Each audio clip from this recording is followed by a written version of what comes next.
Assalamu alaikum brothers and sisters, welcome back to my channel. So today's video I'll be talking to you about how Russia can play a role in the coming of the Mahdi, the Dajjal, end of time. These points that I will be mentioning to you, six of them, very important. Number one, dear brothers and sisters, when we talk about the end of time, how Russia will play a role, remember Russia wants to establish the hukum of Allah Azza wa Jal. Like Mahdi, the Dajjal will also claim, for example, the Dajjal will claim divinity. Mahdi will also would be endeavoring to establish the hukum of Allah Azza wa Jal on land. Russia is doing exactly the same thing. If you take a look at Putin's statements, he made it very clear that we are fighting a, quote, noble cause. President Vladimir Putin has described Russia's military objectives in Ukraine as, quote, noble, asserting that he has no doubt they will be achieved. Making a rare public appearance, Mr. Putin said the main aim was, as he put it, to help the people of Donbass. Means we are going to uproot, we're going to avulse all this corruption from the Western countries, especially from Europe, in order to establish the right teaching of the Bible.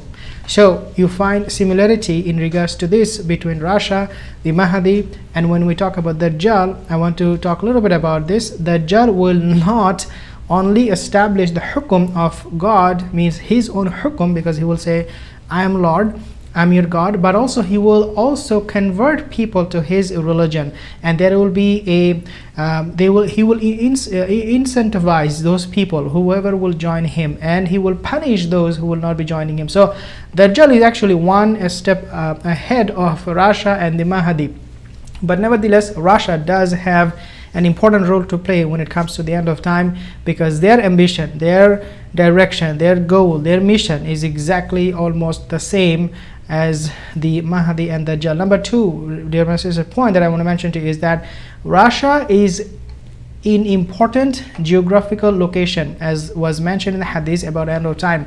Which location I'm talking about? Not only that Russia is located in Europe itself, where they can influence all of these European countries. Remember, Russia is the biggest country in the world in terms of its land size, but also Russia is in Syria, they are in Iraq, they are everywhere, they are spread all over the Middle East. Especially for Syria, Rasulullah, he said, he prophesied that Syria is going to play a very important role. In fact, Rasulullah, he made dua for Syria, Allahumma barik lana fi shamina wa yamana.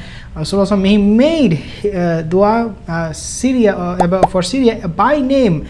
He mentioned specifically by name, Yemen and Syria. Subhanallah, if you take a look at what is happening right now, both of these two countries are in big trouble. So again, the role that Russia is playing, they are now located in locations where end of time events will take place, and we find them in hadith, sahih hadith. Number 3 point, dear brothers and sisters, is that Russian ambitions is to have superiority like the Dajjal.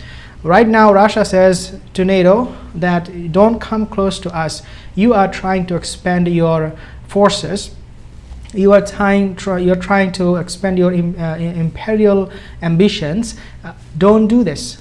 By saying this, Russia is telling the Western world that, look, we are the one who has the right to attack, to invade other countries. We have the right to defend ourselves, and if that means to expand our territories, expand our borders, and send our militaries overseas, out to Poland, Finland, all of these countries, it is justified. So Russia, not only that they are trying to go to war with countries like Poland, Finland, and Ukraine, they are already there, but also they are saying that it is part of our empire.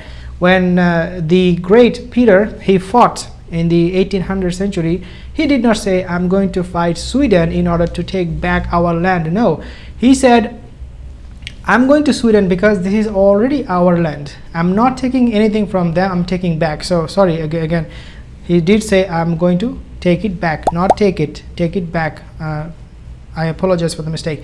Number 4 point. So number 3, let's back up a little bit. Russian ambitions to have superiority like the Dajjal. So the Dajjal will be coming here, and we all know the main purpose of the Dajjal is to have what? Superiority. And he's not going to be saying to countries like join me, he will say accept me as your God. So exception, expansion, all of these words, right?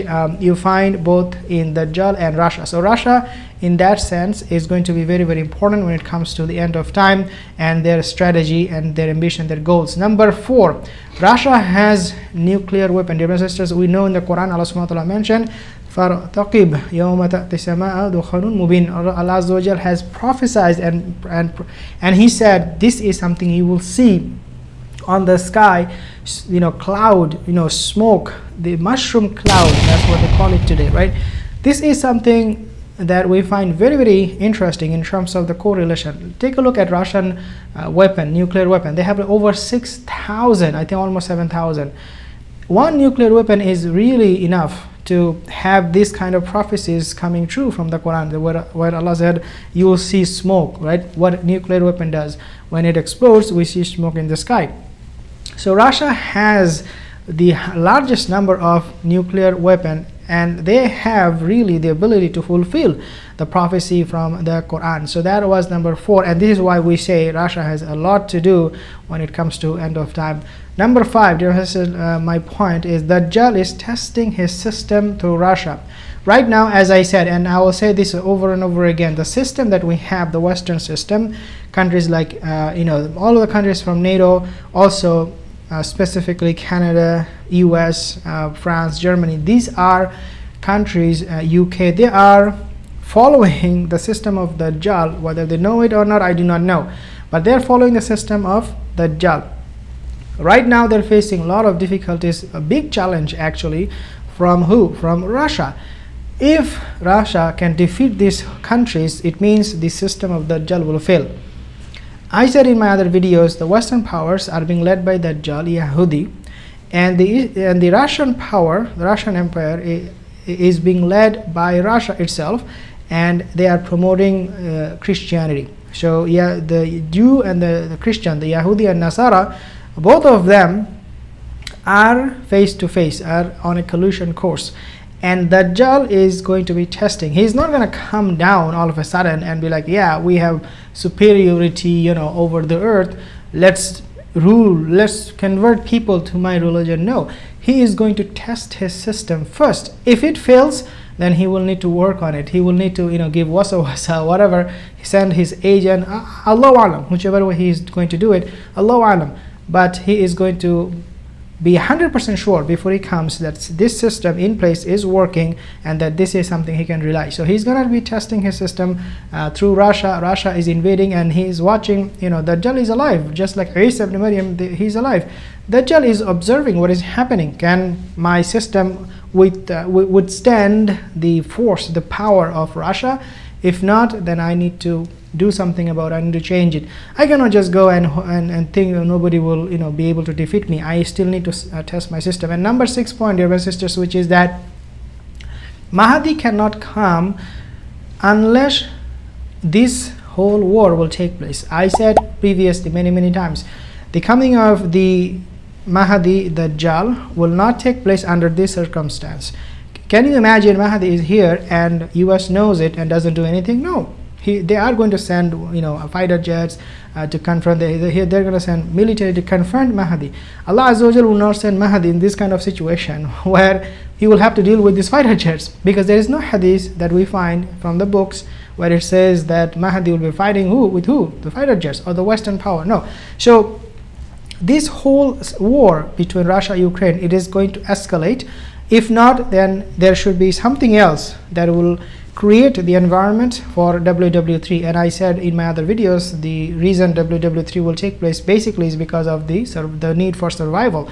A lot of countries will face existential threat. Look at right now the situation, the economy, the inflation, oil and gas prices is going crazy. So Russia will have to go to war. Russia, Ukraine, this whole war, and then NATO, they have to clash in order for the Mahdi to come, because only then the environment will be created where he will not, again, Mahdi will not have to deal with fighter jets or Biden or Trump. He will just focus his army on the conquest for the Muslims over lands like Al-Quds, Syria, Yemen, Arabian Peninsula. That's what he will be focusing on. He will not be focused on America or Canada. These countries will not play any role. Means after the WW3 or even perhaps WW4, these countries will be gone forever. They will not play any role in the end of time. So Russia has to do something. I mean, the qadr of Allah is that, you know, Allah chose Russia. It could be some other countries, we do not know, who will bring the ultimate WW3 destruction. We do not know. Allahu Alam. But this is something we cannot ignore that will happen. So dear friends, these are the main points I want to share with you in regards to how this end of time can be related with Russia directly, especially the coming of Dajjal and the Mahdi. If you are new to this channel, consider to subscribe. Inshallah, I'll see you in the next video. Assalamu alaikum wa rahmatullahi wa barakatuh.